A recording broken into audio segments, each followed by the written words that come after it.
Permenungan kita dari kata-kata dari Santa Faustina.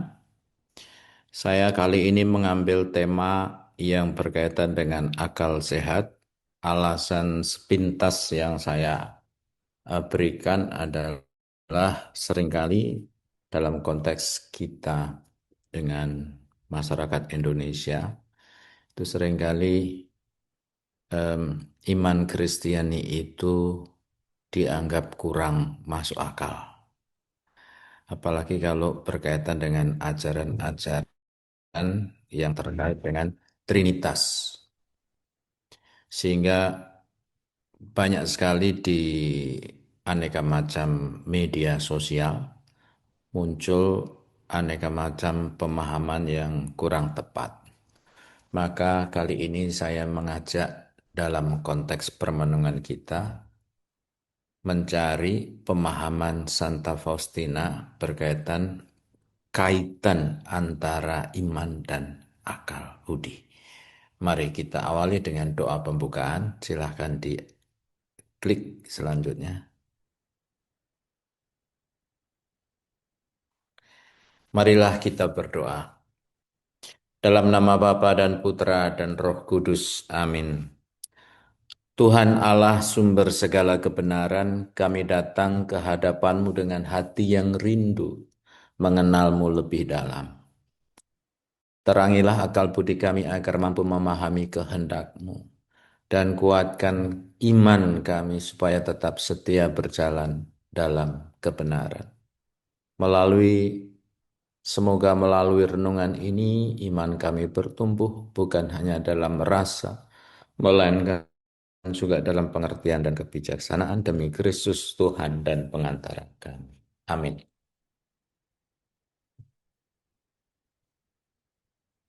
Teman-teman yang terkasih, seringkali kita mengira bahwa semakin beriman berarti semakin meninggalkan akal sehat yang sering saya lihat dalam kehidupan sehari-hari, khususnya ketika saya berkomunikasi dengan orang muda.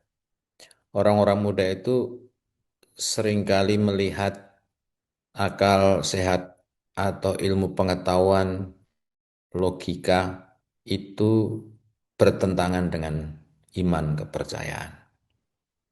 Hal itu kita bisa melihat juga dalam konteks di Indonesia. Seringkali saya mendengar istilah mabuk agama. Di sisi lain, agama dan iman Katolik sering dituduh atau diserang sebagai agama yang tidak logis. Benarkah demikian? Sebelum masuk ke permenungan, saya mempunyai jawaban secara tidak langsung. Jawaban secara tidak langsung. Ada dua. Yang pertama, mempertentangkan iman Kristiani yang bertentangan dengan akal sehat, itu langsung bertabrakan dengan pemahaman yang sebetulnya disetujui oleh semua agama. Bahwa Allah adalah Allah yang penuh kuasa, maha kuasa, Allah Akbar, Allah yang tak terjangkau, Allah yang tak terbatas. Maka ketika kita memahami Allah yang tak terbatas sementara manusia terbatas, maka justru logikanya adalah ada aspek-aspek tertentu ketika berbicara tentang Allah yang tidak masuk akal. Justru itulah masuk akal. Jadi logisnya itu adalah ketika Allah itu beyond our capacity. Kalau semua bisa kita pahami dengan akal sehat manusiawi kita yang terbatas ini, maka Allah semacam apa yang ada di balik pemahaman itu? Berarti Allah juga terbatas, karena ada dalam kotak akal yang sangat sederhana. Itu jawaban pertama yang secara umum. Jawaban kedua yang agak konyol ini hanya untuk debat kusir aja. Kalau agama Katolik itu bertentangan dengan akal, Tetapi mengapa pendidik utama akal sehat dunia ini adalah gereja Katolik? Karena gereja Katolik lebih banyak punya sekolah daripada gereja-gereja yang ada. Artinya adalah gereja Katolik itu karya yang paling menjadi pokok adalah pendidikan. Dan itu sekolah umum ya, bukan sekolah agama ya. Artinya gereja Katolik itu yang memprakarsai, yang membentuk peradaban di Eropa, termasuk dalam konteks pendidikan, yang mendirikan sekolah-sekolah, yang membuka kesempatan orang untuk bisa berakal sehat.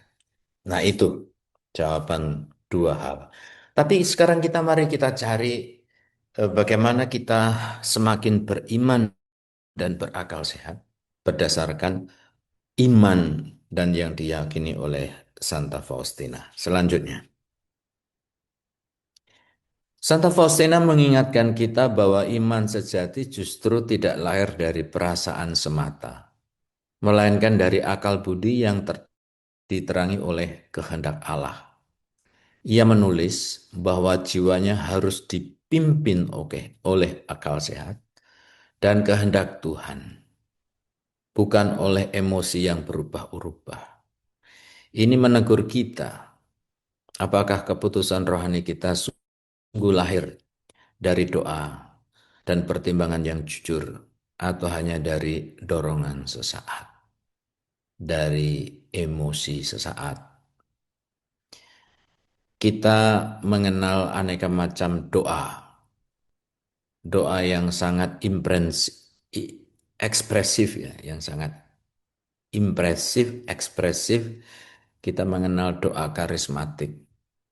Dalam doa karismatik itu emosi kita diangkat. Nah, biasanya orang bisa menangis, bisa meneteskan air mata, bisa bersukaria dalam konteks doa. Nah, doa semacam itu emosi bukan dipermainkan, tapi emosi diolah. Nah, apakah orang yang menangis terharu-haru itu sungguh-sungguh bertemu dengan Allah? Belum tentu. Bisa jadi karena dia terlalu banyak main dengan emosinya. Meskipun itu tidak salah doa seperti itu. Hanya kita harus hati-hati mengambil kesimpulan. Kita harus memahami Allah bukan hanya dengan emosi, dengan rasa, tapi juga dengan pengertian. Nah, ini sekarang contohnya. Iman tidak meniadakan akal tetapi menyempurnakannya. Jadi jawaban pertama sudah jelas, iman Katolik tidak bertentangan dengan akal sehat karena Gereja Katolik menempatkan akal sebagai yang melengkapi, bukan yang bertentangan. Iman dan akal itu saling menyempurnakan, saling melengkapi. Ibaratnya seperti hubungan suami dan istri. Iman dan ketaatan harus selaras dengan akal budi yang sehat. Nah, ini kata-kata langsung dari Santa Faustina. Aku tidak boleh mengikuti perasaan semata, tetapi harus membiarkan akal sehat dan kehendak Allah memimpin jiwaku. Kutipan ini menunjukkan bahwa Faustina secara eksplisit membedakan iman sejati dari emosi belaka dan menekankan peran akal sehat dalam hidup rohani. Selanjutnya,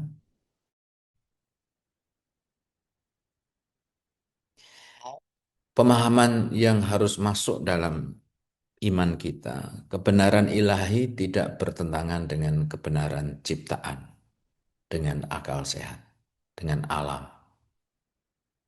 Tidak bertentangan. Nantinya kita harus memahami juga kitab suci kita, bahkan kitab suci kita itu tidak satupun bertentangan dengan kebenaran manusiawi dalam bentuk ilmu pengetahuan.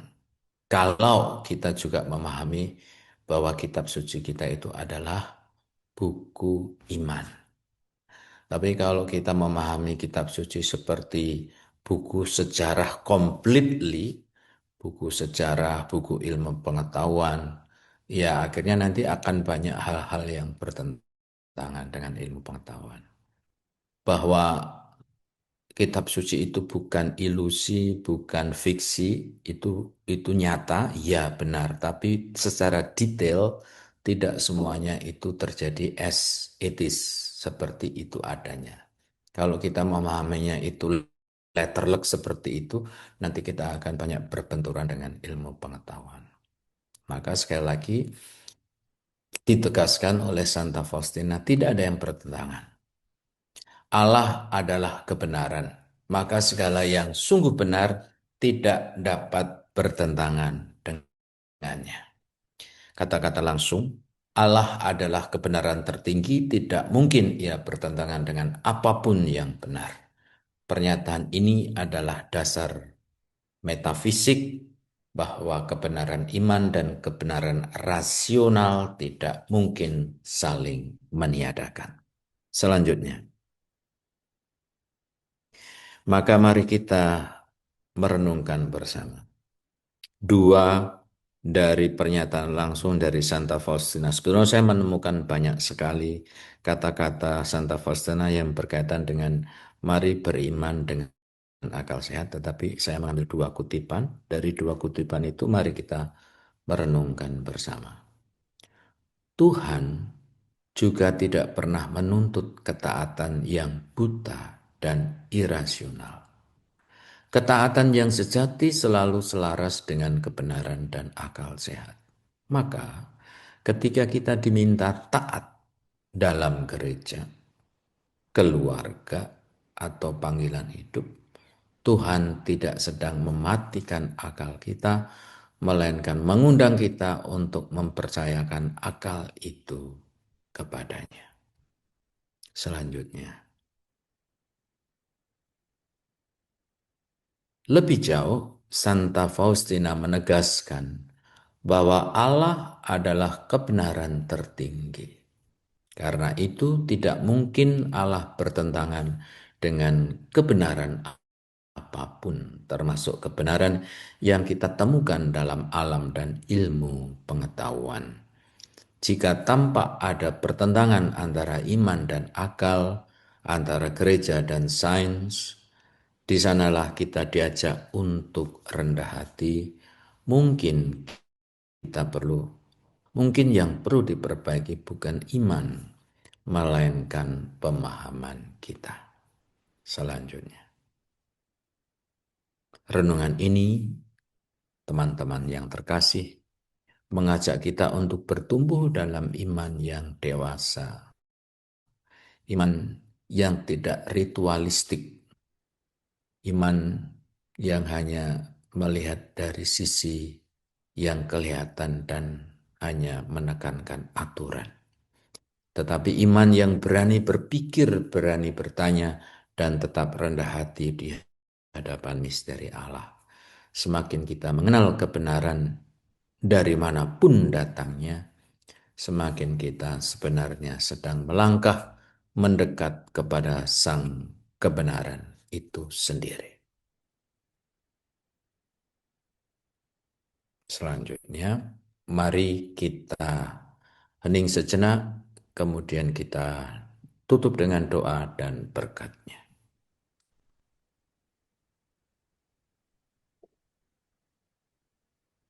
Tuhan Allah sumber segala kebenaran, kami bersyukur atas terang yang telah Engkau berikan melalui renungan singkat ini.